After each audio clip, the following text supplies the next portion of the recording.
1 जिलहज्जा से 10 जिलहज्जा के दरमियान जो किसी इल्मी मजलिस में आएगा, इल्म की मजलिस, जैसे हमारी मजलिस होती है इल्म की मजलिस, इल्म सिखाया जाता है, सीखा जाता है, यहाँ उलमा आपको सिखाते हैं, जो किसी इल्म की मजलिस में, इल्मी मजलिस में जाएगा, अल्लाह उसको नबियों की मजलिस में जाने का सवाब अता फरमाएगा, अल्लाह उसको अंबिया की मजलिस में जाने का सवाब अता फरमाएगा।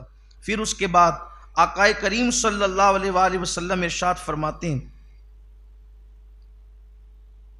और इसको रिवायत करते हैं हजरत सैयदना वहब इब्ने मुनब्बिह रदी अल्लाह तबारक व तआला फरमाते हैं कि हजरत आदम अलैहिस्सलाम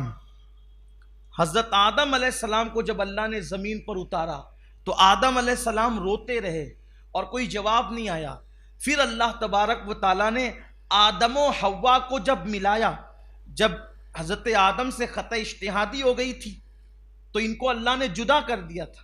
आदम अलैहिस्सलाम हिंदुस्तान में, सैयदा हव्वा जिद्दा के अंदर, अब ये दोनों जुदा हो गए, तो इन दोनों को जुदाई के बाद अल्लाह ने जब मिलाया है तो वो भी जिलहज्जा में ही मिलाया है, और जिलहज्जा की 9वीं तारीख को मिलाया है, और वो भी मैदान अरफा के अंदर मिलाया है।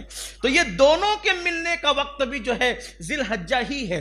इसलिए इस 10 दिनों की, इन अय्याम की बड़ी अहमियत है अल्लाह के नज़दीक, और अल्लाह तबारक व तआला के हबीब सल्लल्लाहु अलैहि वसल्लम ने इसकी बड़ी फजीलत बयान फरमाई है। इसलिए हमें चाहिए कि इन दिनों के हवाले से ख़ास तौर पर एहतमाम करें, बिलखुसूस अगर अल्लाह तौफीक दे रोज़े रखें। ख़वातीन तक अगर बात पहुँच रही है, उनसे मैं गुजारिश करता हूँ कि ख़वातीन अपने, अगर शौहर की इजाज़त से, अगर बच्चे जो है वो नहीं छोटे हों और वो रख सकती हों तो शौहर की इजाज़त से रोज़ों का एहतमाम करें, बड़ी बरकतें हैं। और अल्लाह ताला के नज़दीक इन 10 दिनों के अंदर जो अमाल पसंदीदा हैं और इस तरह के अमाल जो बयान किए गए, इस फजीलत के एतबार से किसी और दिन को हासिल नहीं है। बल्कि मेरे आका अलैहिस्सलाम ने तो यहाँ तक फरमाया, जो जिलहज्जा के 10 दिनों में इबादत करे अल्लाह ताला उसको जिहाद से बड़ा सवाब देता, हर अमल से बढ़ के, जितने अमाल है सबसे बढ़ के सवाब देता है। सहाबा ने कहा हुजूर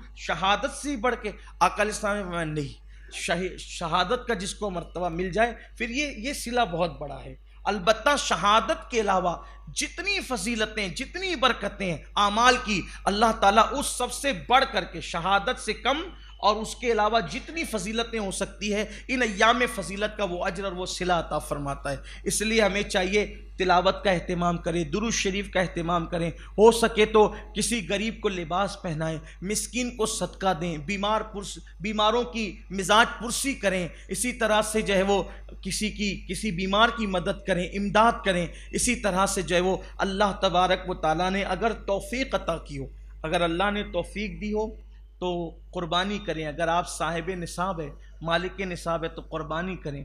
कुर्बानी की भी बरकतें हैं, क्योंकि मेरे आका अलैहिस्सलातु व तस्लीम ने फरमाया। इंशाअल्लाह ताला अभी हमारे पास और दिन हमें मिलेंगे आगे, तो हम उसमें मज़ीद जो है वो आपसे गुफ्तगू करेंगे इस सिलसिले के अंदर। लेकिन ये कि कुर्बानी के मुतालिक आका अलैहिस्सलाम ने फरमाया कि जिसमें इस्तिताअत हो, यानी जिस पे कुर्बानी वाजिब हो और वो कुर्बानी न करे, ऐसा शख्स हमारी ईदगाह के करीब भी ना आए। अल्लाह के हबीब अलैहिस्सलाम ने ईदगाह के करीब आने से मना फरमाया। इसलिए मेरी गुजारिश है आपसे कि अल्लाह ने तौफीक दे तो कुर्बानी करें। और अब तो बहुत आसानियाँ हो गई है, बहुत आसानी हो गई है कि अगर आप कुर्बानी करना चाहते हैं, जैसे कि आप मालिक निसाब है, आज जो निसाब की कीमत है आज के हिसाब से, आज कौन सी तारीख़ है? 9 तारीख़ है गालिबन जी, 9 जुलाई है आज, 9 जुलाई 2021। तो कितना होता है हाफिज साहब निसाब अपना इस वक्त? 35 से 36 हज़ार रुपया निसाब होता है, 52.5 तोला चांदी।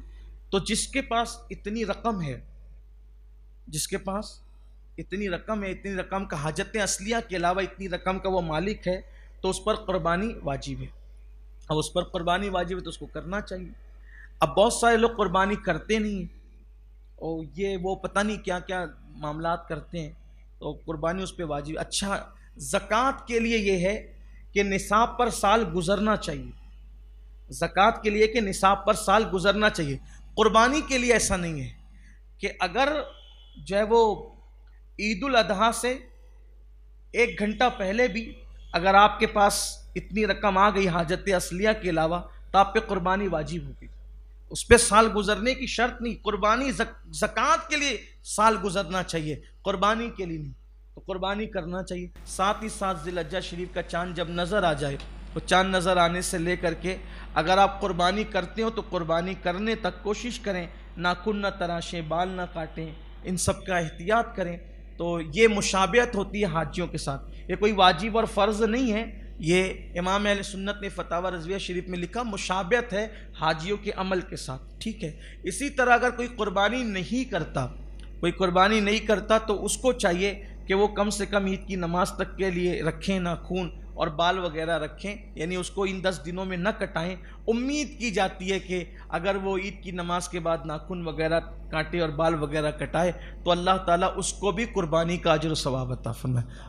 वैसे जो लोग मिस्कीन हैं, गरीब हैं, फ़कीर हैं, कुर्बानी नहीं कर सकते, साहिब निसाब नहीं, मालिक निसाब नहीं है, तो उनको मायूस नहीं होना चाहिए। मैं तो सोचता हूँ कि करीम आका का करम है, मेरे आका ने जितनी मोहब्बत की है, कौन किससे क्या मोहब्बत कर सकता है। हुजूर अलैहिस्सलाम हर साल जब वो अपनी तरफ से भी कुर्बानी करते थे और जब दूसरा जानवर ज़बा करते थे तो मेरे आका फरमाते थे कि अल्लाह ये मेरे उन उम्मतियों की तरफ से कुर्बानी कबूल कर ले जो मेरे बाद आएंगे लेकिन वो गरीबी की वजह से कुर्बानी न कर सकेंगे, उनके लिए मैं कुर्बानी कर रहा हूँ। देखे क्या बात है, लोग अपने हाथ, मालदार अपनी कुर्बानी अपने हाथ से कर रहे हैं, गरीबों की कुर्बानी मुस्तफ़ा जान रहमत ने अपने हाथों से की है। हम गरीबों के आका पे बेहद दुरूद, हम फ़कीरों की सरवत पे लाखों सलाम। बाज़ मरतबा हुजूर ने गरीबों को और मिस्किनों को ऐसा नवाजा है कि बड़े बड़े मालदारों का दिल उस वक्त चाहने लगता है कि काश कि मैं भी गरीब होता।